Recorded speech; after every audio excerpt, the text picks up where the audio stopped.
The postpartum rage is something that a lot of moms, I found out through my mommy gang group, is something that a lot of moms feel but have a lot of shame around. Mm-hmm. You can become easily triggered or overstimulated by the things in your environment and you just snap, right? And you don't know what you're saying, you don't know who you're hurting, it just comes out like dagger mouth, venom. Yeah. And that's something that I struggled with. Again, when you're a mom, everybody comes first and you come last. But if you're deteriorating and you can't keep yourself together and you think you're only in your own little box, you're not impacting everybody else, you are. Welcome to another episode of Keeping It Real, where we have real conversations with extraordinary people in multi-million-dollar homes. And today I'm excited about this conversation. But first, I'm Erica Rawls, and I need to let you know something. This podcast is supported by 3 companies as of today: Toch Construction, Allstate Insurance, as well as Fidelis Mortgage, as well as my own real estate business. Now, the topic we're going to discuss is something that most people don't like talking about, but we actually need to. When it comes to women and their changes that they go through after giving birth is sometimes very traumatic, but they don't know what to do. They don't know who to turn to. And most oftentimes, they deal with it alone. Today, I'm going to be joined with Dr. Taylor Bryant, who specializes in just that. Let's get into it, y'all. Welcome. Thank you for having me. You are so welcome. I'm excited to have this conversation because I remember when I was having children and I would go through all of the crazy emotions afterwards. Just even like the smallest little sound would trigger a breakdown. Yes. So can we help the people today? We can help the people today. I think all moms need to tune into this, and I feel like there's a message for every single mom that's going to watch this today. Oh my goodness. Oh my goodness. Okay, yes. So I wanted to start with the question. First I want to give you your flowers, if you don't mind. Okay. Dr. Bryant, she's actually a trauma recovery coach, and she's dedicated to supporting mothers through their postpartum journeys. She has a powerful story of her own, which we're going to share as well, and also talks about the postpartum depression and transforming that experience into a passion that she's actually using to help others. So with her extensive background in forensic psychology, right? Yes. And her mission to advocate for prenatal mental health, I'm excited to share some valuable information. I did not want people to know, like, hey, okay, who is this woman? Is she qualified? I was like, no, let me take a step back before we go into any further, because you are doing the darn thing for people. Thank you. And I think you're doing it so humbly as well. So can you share with us some key signs and symptoms of postpartum depression that mothers should be aware of? And how can they recognize these signs? Absolutely. So I wanted to start with providing a definition of maternal mental health. And I'm going to read straight from this because I want the people to know. Yeah. Maternal mental health refers to the emotional, psychological, and social well-being of a mother during her pregnancy, childbirth, and then the after part. So like you mentioned earlier, when you become a mom, so many things can change. But before that, when you watch TV, the videos, the movies, society tells you that motherhood is just this beautiful thing. It comes naturally. You're going to instantly connect with your child. Right. Sorry. Instantly. Instantly. It's the instant part for Yeah, me. it is. You're going to instantly connect with them. And that labor is just like, and the baby's out. Right. Right. So many different misconceptions. But nonetheless, when the baby comes, you're supposed to be happy. So when moms don't experience that overwhelming joy, that overwhelming happiness in the beginning, a lot of shame tends to come in. Yeah. And what comes with shame, we are embarrassed to share our stories. We keep it all to ourselves. So can I share the impacts too before I get into symptoms? Women that have postpartum depression, it really impacts the child's development as well. So we start to see changes in their behaviors, changes in their emotions, and changes in how they go on to connect and relate to other people, which is why it's important for a mom when she's realizing these key symptoms in herself to get that help, because it not only impacts you, it, trickles down to your kids as well. And my favorite saying is, the house falls apart without mom. If mom's not okay, the family's not okay. Right. And if you've been on an airplane before, they say, put that mask on yourself before you turn and help somebody else. Right. That's how motherhood is. Got to make sure you're okay. Some of the key signs and symptoms, there's a lot. Where should I start? Let's start from the beginning. Let's do it. Let's do it. Yeah. The first one is, let me get into this, fatigue and low energy. So that's part of the postpartum depression. Mm-hmm. That's not from delivering a baby, because I always thought it was from me delivering babies. Life in general too, right? Yeah, life in general. Yes. So there's something called the baby blues. After you have your baby, up to the first 2-ish, 3-ish weeks, it's considerable to see tearfulness, to be tired, to be exhausted and overwhelmed. That you can say is pretty normal for new motherhood or new moms again. But when you see these symptoms persist past that 4-week period is when it develops into postpartum depression. These symptoms are more intense. So yes, of course, that low energy and fatigue is something that comes with being a mom. But if it's just impacting you in your day, the majority of your day, that's a key sign. Mm-hmm. Then you have people saying, well, my baby doesn't sleep. So how do we include that in? There's a reason why they say that sleep deprivation is a war tactic. Oh, yeah, really? Yeah. When you don't sleep, it can be equated to driving drunk in terms of your cognitive impairments. You don't see things as accurately as you should. You don't process as quickly as normal. So it can become a problem. Wow. And that's why some people need to be medicated. Yes. In order to get the proper sleep. Yep. So that they're able to function. Yep.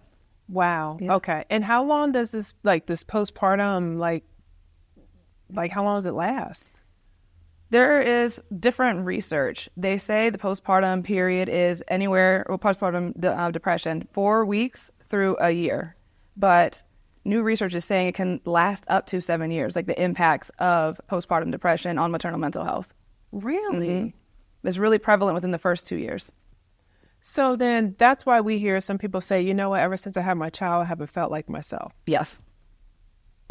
Yes. Wow. And I guess to that person that right now may be watching and may feel like, oh my gosh, yeah, I'm not feeling like myself, or is ashamed because they may not be able to love their child the way that they want to. Mm-hmm. What are we saying to them? What can we say to them? I always say to all my clients, all the mommies that I work with, you have to afford yourself grace. I think as women, mothers, Black women in general, you're just used to being that super woman. And I have to do all the time for everybody. But you're burning the candle at both ends. Yeah. And then when you're trying to prioritize and figure out who comes first, what comes first, you're always last.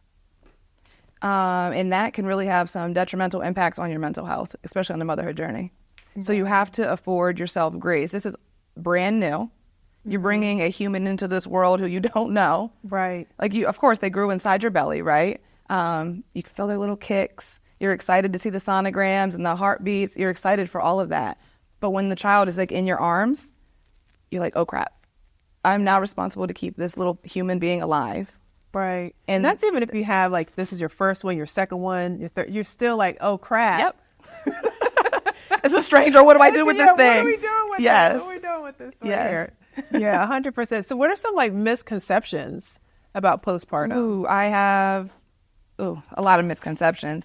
As we opened up, you should feel happy all the time. Society just wants you to be like, here's my child. I'm so happy. I'm going on family vacations. We're doing this together. Yeah. Look at me. Look at me. Yeah. But behind closed doors, if you're telling yourself I should, which is a cognitive distortion, I should feel happy all the time. When you don't, then comes that shame. Then follows that guilt. Then anger sometimes for people. It just depends on what your emotional range is. Mm-hmm. You shouldn't be happy all the time. You're human. Right. There's going to be different situations that pop up that make you feel frustrated. Some people that are there to help you, they might not meet your expectations, so that can cause you to feel not happy or a lack of joy. And just simply having a newborn in general the roller coasters of that. When they're crying, you don't know what their needs are at first. So you have to discern, are they sleepy? Are they hungry? Is it gassy? And sometimes you can't figure that out right away. And that takes away from I should feel happy all the time. I should know what's going on all the time. Yeah. That's a common misconception. Is there a type of person that may suffer from postpartum versus another type of person? That's a good question. I recall, I'm going to share a personal story. I recall those classes that they make you take before you have the kids. My husband and I went, and they did this lovely presentation on what is postpartum depression. And by lovely, I'm very sarcastic. Yeah. It was just a quick, 2 slides and on to baby-proofing the house. Right. Oh, gosh. Yes. They listed the risk factors. So if you have a prior history of mental health, lack of support, your socioeconomic status, so the amount of money that you have coming in, those type of risk factors can increase your chance of developing postpartum depression. I'm over here thinking, oh, I'm married. We're doing well financially. I have a lot of support. I'm not even worried about postpartum depression. Wow. And it hit me. It hit me big time. Wow. So to answer that question, I just say it's relative. It impacts everybody differently. It doesn't matter the risk factors. Of course, you want to see if you have any of those to be aware of is this going to come out in you on your motherhood journey. But if you don't have any of those risk factors, it doesn't mean that you're not at risk for developing it. Right. Is there a way for us to know, even before you have the child, that, hey, I'm feeling kind of I may need to talk to somebody? Mm-hmm. So, yes, there is a way. If in your pregnancy you're feeling very anxious, very on edge, angry, just the emotional roller coaster of it, or having intrusive thoughts, those thoughts that come into your mind that can be considered dangerous depending on if you take action on them or not. Yeah. You do want to get help because the symptoms can exacerbate once the baby is here. There's new things to worry about once the baby is here. The child care, again, the sleep deprivation, anger, irritability, the thoughts of harming yourself. It tends to, if you're experiencing mental health struggles before the baby is here, I would definitely seek professional help to prevent the intensity of the symptoms once the baby is here. Right. Now, for those that have partners in their lives, what is the best way for their partners to support, their significant other as they're going through? Is it okay if I continue to pull in Please. Personals? Okay. Yes. Honey, this is keeping it real. Keeping it real. Yes. I love it. That's right. I'm going to keep it real. My husband and I kind of broke the stereotypical of what mom is supposed to do, what dad is supposed to do. Okay. So normally the father goes to work, comes home, that's it. That's what we tend to see. Oh, the baby's crying overnight, mom can get it. Just tap me on the shoulder if you need anything. Oh, nothing? Okay. It's fine. He has been highly involved. We split the night. I do 10 to 3. He does 3 to 8. So whichever one of our kids wakes up during that time frame is our responsibility.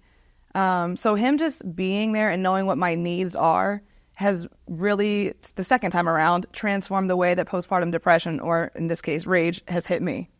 So for anybody... You experienced rage? Oh, with my second one, yeah. Wow. Yeah. I can get into that too. I can keep it real with that too. Yeah, keep it real.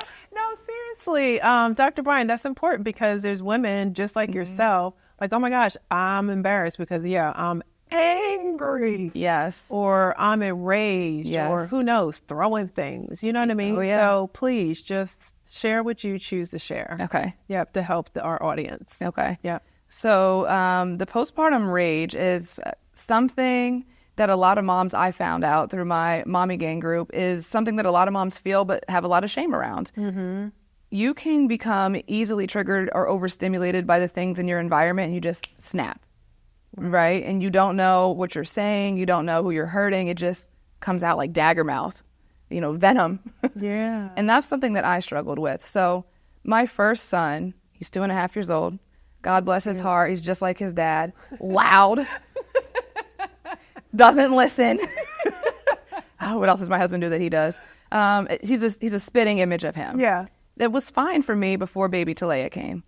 But now that she's here and she's cool, she's calm, she's collected, She sleeps.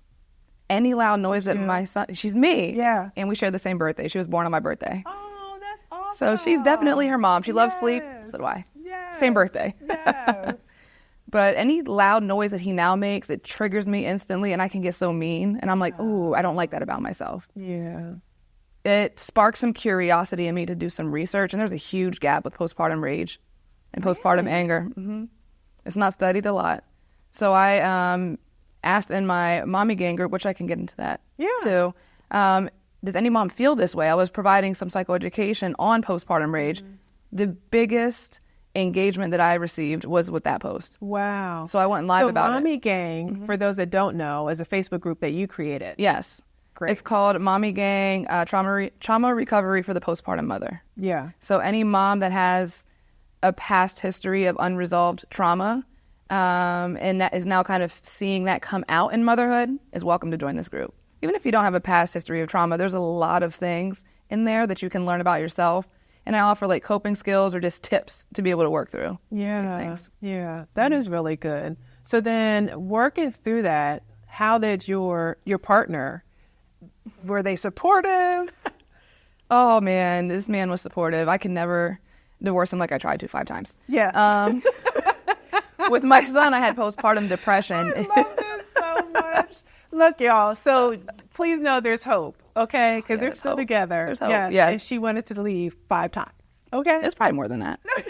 Okay. But yeah, it's probably more than that. Yeah. That is too funny. Yeah, so just keep hope alive. Yeah. So how did you work through that? He really supported me, and he understood that the woman that he was seeing is not the real woman. Do you know what I mean? Who I was and who he knew me to be. He was aware that I'm in this new space of just having a baby. So not only are hormones changing, but I'm changing myself. I'm in a new role, loss of freedom, you know. I can't just come and go as I want anymore. And I'm a big freedom person. Yeah. My friends would say, hey, you want to go to the beach this weekend? Yep. Now, I got to ask my mom to watch. Like I'm back to asking mommy to go play again, right? So that can trigger some icky feelings for some people or for some women. But he just knew what my needs were, and he was there for me the entire time and understood I'm in a different phase of my life. So when I would act up with the postpartum depression, he would call my mom and say, your daughter's crazy. I need somebody to talk to. Aww. And my mom's an OBGYN, so she understood what he was going through. And they would talk, and he would then know how to come and help me. Right. So that support changed a lot for me. So it's important to get support. Absolutely. Yeah. At what point is it necessary for someone to actually get medicine to help?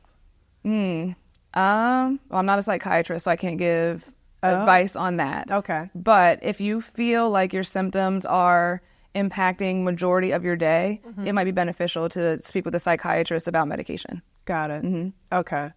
Okay. Yeah, because I think that's important, because to know the difference is huge. So what were some of the tactics that you used to get through your depression?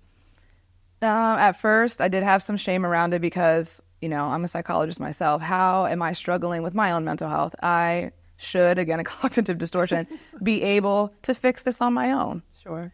But doctors need doctors and therapists need therapists. So I just started talking about it, and that's actually how Mommy Gang was founded. I created this group. If I'm in this space and I'm feeling like motherhood is overwhelming, I'm not loving it like I'm supposed to at first, I'm feeling disconnected from this, I know there's other women out there that feel the same way. Yeah. So what really helped me is to share my story and just be open and be vulnerable about every little step along the way so that other moms can see that, oh, I feel that too. Oh, let me share my story. Let me help myself. Right, right.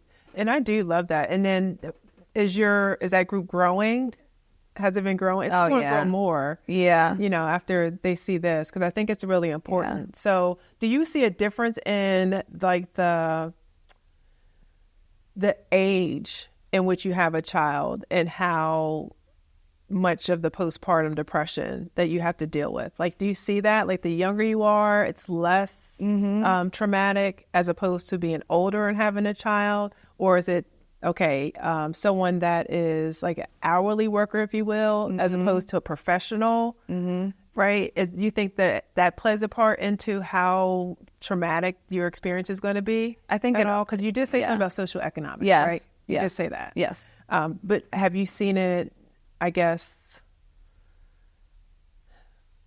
what am I trying to ask? Okay, so have you seen it into, and then, hold on, you're going to have to edit this because I lost my thought completely, okay? Just so you know at this point right here. Yes. Where was I going with that thought? I think you were asking, mom brain, right? Something that just disappears. Yeah, because you already addressed the socioeconomic. So that's why I was like, wait, no, she already addressed it. And that's why I started fumbling. Like, okay. I think you're looking at the age, like the age. Yeah, the age. Okay. So it's not necessarily socioeconomics, it's age. Well, it can be socioeconomics too, because access to resources and things You like already that. hit that though. Yeah. So, but we didn't hit age. That's what it was. Age. Okay. Age. Okay. All right. Already, Ben. Got it. Ask you again. Okay. Alrighty. So has it been your experience where you see that the younger you are, maybe the less traumatic the postpartum depression is versus someone that's older? Mm-hmm. Yeah, and the clients that I work with, yes, I would say the younger moms tend to handle it better just because they haven't really experienced life just yet. Do you know what I mean? They haven't got into their career just yet. They haven't found themselves just yet. And when you have a child younger, it's easier to be like, okay, well, this is just my role now. Yeah. This is what I'm going to do. Doesn't mean that they won't develop postpartum depression. Whereas if you have a mom, such as myself, I had my son at 30, my daughter at 33. When you are more established, you have your career, you have your support systems around you, you might think that it's going to be easier, but then that kid can come and make you feel as if life has stopped. And that's not true for every mom. Right. But for the mommies that I work with, that's been a large part of their experience, the older ones, is that I had this, good thing going, and now it's like, wait, how do I get back to my business, or how do I get back to that, how high of the ladder I climbed, and now everybody's looking at me like you're not here, or I went on maternity leave and I lost my place and things. It can really make an older mom kind of feel like, well, what do I do now? Wow. So, question. Hearing you say that, right, and this platform that we are growing here, the community we're growing, is all about people that are passionate about self-development, mental well-being, right, and just living their full purpose. Is it possible that people that may suffer from postpartum depression, right? Postpartum. What did I say? Departum? Good Lord. Postpartum depression. Is it possible is because, okay, from a professional standpoint, here they are, they're at the peak of their profession, right? And then they have a child, right? Because I heard you say at one point that, okay, with your son, it wasn't maybe that bad, but when you had your daughter, it was that bad. When it came to anger. Anger, yes, right? Yes. So is it possible that some people may be struggling or may have postpartum depression because they attach their professions to their true identity? Yes. So then when this child comes in, they're like, hold on. Now you're telling me I need to be a mom on top of that? Yes. So then they're like, okay, so my self-worth is tied to over here. And now you're telling me I have to do mommy duty. Were you reading the research on this? Because, yes. Are you serious? Yeah. I have not read any research. Yeah. That's why these conversations are pivotal. Wow, see, now I'm going crazy with the words. It's pivotal because many moms feel this and they think this, but they don't say it because they don't want to be judged. They don't want to be judged. They don't want to be judged. Especially to the mother that was not preparing to be a mom and decided to keep their child. Yes. So when you think about attaching your identity to, let's say you're a lawyer and you're just all about helping people, you're in court, you're defending or prosecuting, depending on, the role that you have. And then the kid comes or your child comes and now you have to be a mom, but you're not, compared to what society would say, you're not like understanding what's wrong with your kid. You can't get them to sleep. You feel as if you're not meeting their needs. And it's almost as if imposter syndrome creeps in. And I'm not I'm not being able to do this. Like, are people going to see that I'm struggling? Right. I didn't struggle over here, but I'm struggling with this. And then you start to go down this rabbit hole, and here's the intrusive thoughts. And those thoughts will just keep going on and on. Am I good enough to do this? Yeah. Are people actually seeing through and seeing that I'm incompetent at this? So, yes, when you put your identity so much into one thing and then you quote unquote fail in another area, that's also a cognitive distortion. I can get into that for days, but it makes you feel like you're not good enough in anything. Wow. And it trickles down. How do we overcome that? Getting some professional help. I hear you. You said come see Dr. Bryant. Come see Dr. Bryant, yes. I hear you. So are there any techniques like, okay, in this moment, I'm feeling that way. Dr. Bryant, what can I do? Like right now, I'm watching you. Please give me an answer. I always give my clients, all of them, there's something called the feelings monitoring form. And if you just go on Google and type in feelings monitoring form, it'll pop up and you can use it. But it helps you become aware of your feelings. So when it comes to the human experience, our thoughts impact our feelings and impact our behaviors. So if you're feeling as if I'm not good enough, it can make you feel insecure, inadequate, anxious, have some fear. So then your behaviors might be, I'm going to withdraw. I'm not going to open up and share with anybody. I'm going to act out, or whatever that looks like in people's behaviors. It's all connected, right? Yeah. So you would track on that form the triggering situation, how you felt, your thoughts behind it, and the intensity. So you can start to see patterns in your behavior. You can start to see patterns of when you might be going into a mental breakdown along your motherhood journey. Yeah. And that is awareness and acknowledgement. So once you're aware of that pattern and you acknowledge what's happening for you, you can then do something about it. So that's the first step, I would say.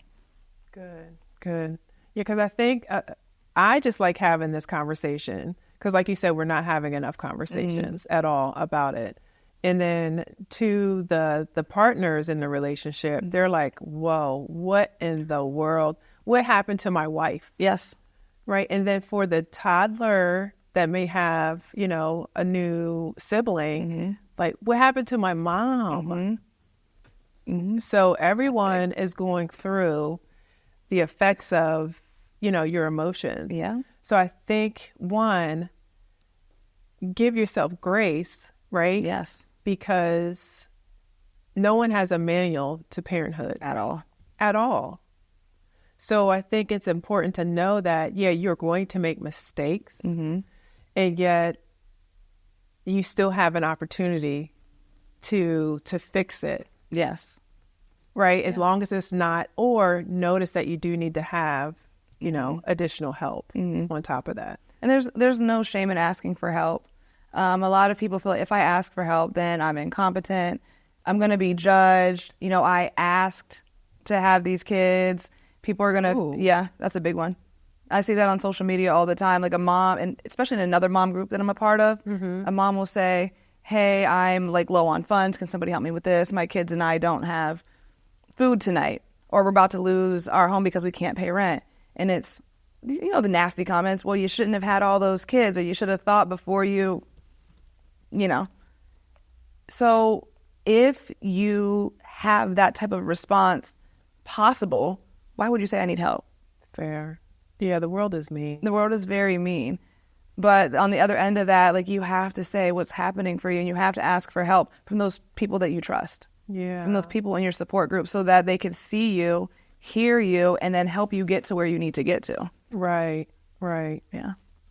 Yeah, I think it's really, really important. So we talked about a little bit of some practical steps that someone can take.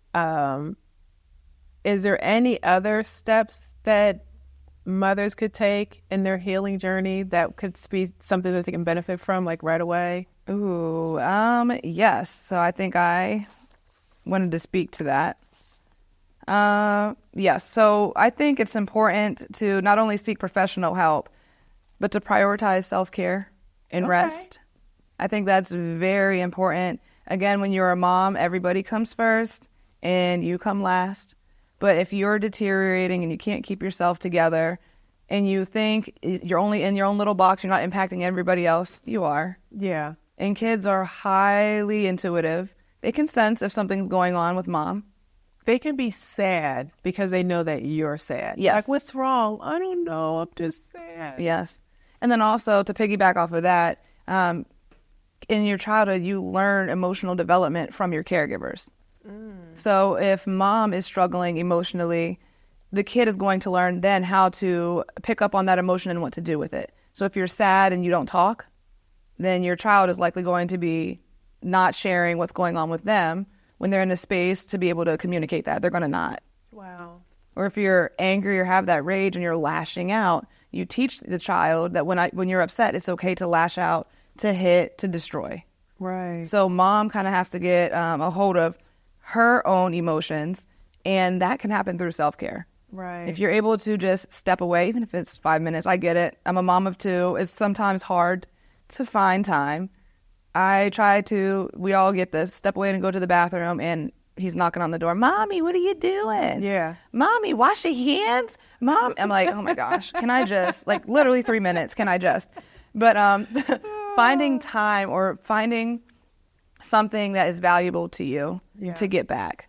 And then asking for somebody to take care of the kids so that you can do so that you can rest to be the best version of yourself. Yeah, I think that's important. I just think that in general. Mm-hmm. Yeah, and probably more important as a mom. Mm-hmm. Yeah, it really is. 100%. Wow. So then as far as so you have your partner. If people don't want to go for help, I'm thinking if you have friends that you can talk to, you have the mom group online. Mm-hmm. And then if you need to, I've heard of instances where it gets to the point where people are just like, you know what, I don't even want this child anymore. Mm-hmm. So when people get into that space and they get the help that they need, what do we do? Because it actually breaks my heart to think that, you have a child that came into the world, and they didn't ask to be here, right? And now you don't want the child. I think, from my opinion, right, not a doctor at all, maybe do give it up for adoption if you feel as though that you're not able to give the help. And honestly, that's another conversation people need to have, right? Yeah. Because people, again, are ashamed of the fact that, no, I'm not worthy of having this child. Yep. Mm-hmm. And if I give my child away, people know I had a baby. They're going to be asking, where's the baby? Where's the baby? Mm-hmm. Mm-hmm. And my thought is, I'd rather have the child have a better chance with a loving family. Yeah, I agree. To allow you to get the healing. And maybe, just maybe, you can go back into the child's life at another time when you're healthy. So when you have unresolved trauma, situations like that can pop up. How your parents parented you, the generational trauma that can come through from that. So if you're feeling overwhelmed and you're used to avoiding or cutting and running, that might show up as a mom. When you have a mom that's saying, I don't want this kid anymore, that can indicate that she's feeling lost. She's feeling like she has no help or support. And then just that overwhelm, like, where do I go next? I don't have any support. The child is better off without me. So that's when you can seek like outside help or outside agencies to help. But that kind of, depending on the route that we take with that, like the postpartum psychosis that can come out, it's this child will be better off without me. Are we seeking to give this child to somebody else, or are we having thoughts of harming ourselves and the child? Because that's a different conversation. Yeah. Yeah. Either way, it can indicate that there's something happening for the mom's experience that needs to be addressed.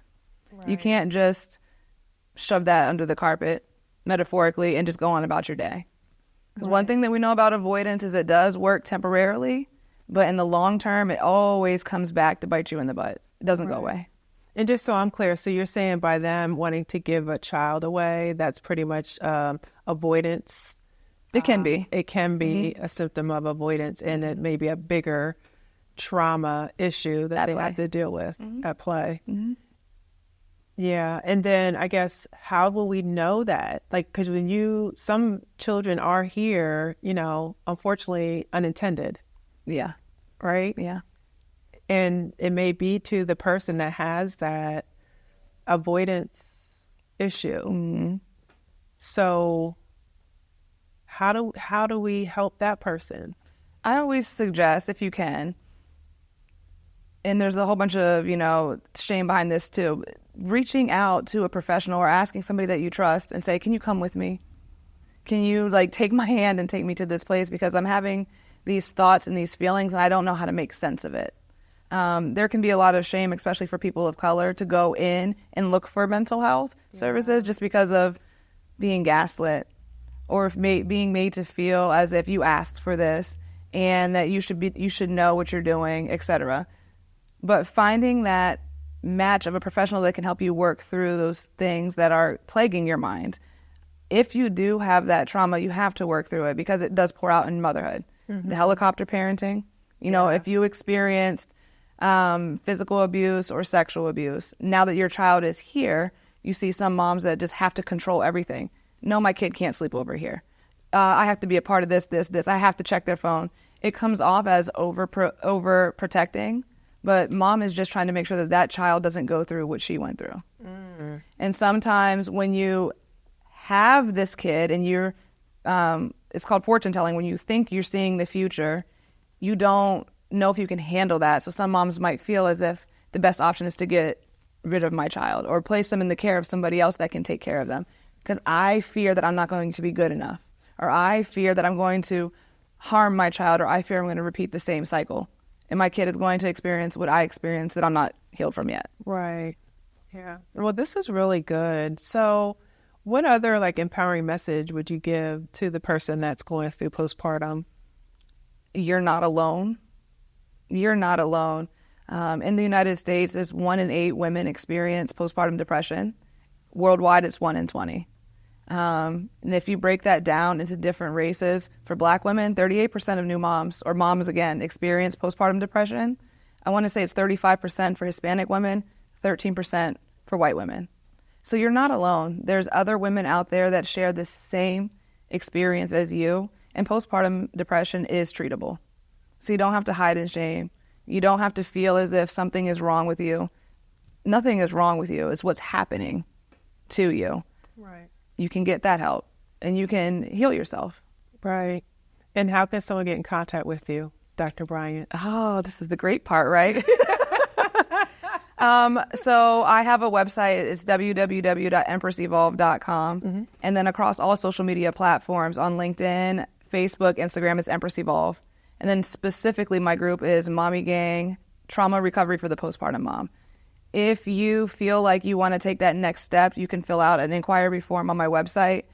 I offer complimentary consultations for all moms. If you're a part of my group in Mommy Gang, I offer 1 free session. Wonderful. And then what we'll do too is we'll make sure that we have it in the description. Okay. So it'd be easy for people to get to it. So we'll have the link. Okay. And also a link to your Facebook page. Yes. Okay. Okay. Yeah, wonderful. Thank you so much. Is there anything else that you wanted to share? I mean, because we could go on and there's so many different layers that we can actually attack.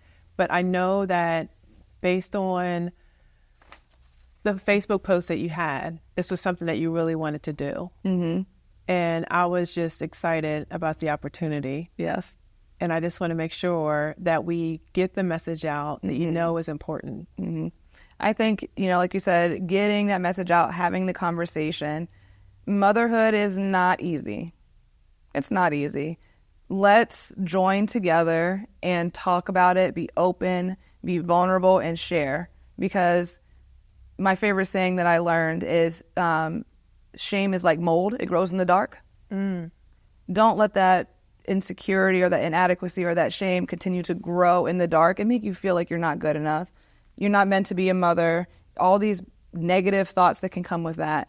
Start sharing and speaking with other mommy friends, and then you can all collectively heal together. It's about community. Yeah. Thank you, Dr. Bryant. Thank you for having me. You're so welcome.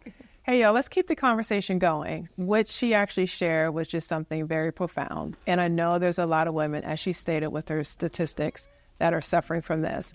You are not alone, was the message that I heard today. So we will be including the Facebook link in the description, as well as her website and contact information. If you are suffering or know of a loved one that is suffering from postpartum depression, get in contact with Dr. Bryant. That's what she's here for. And until next time, y'all, keep keeping it real.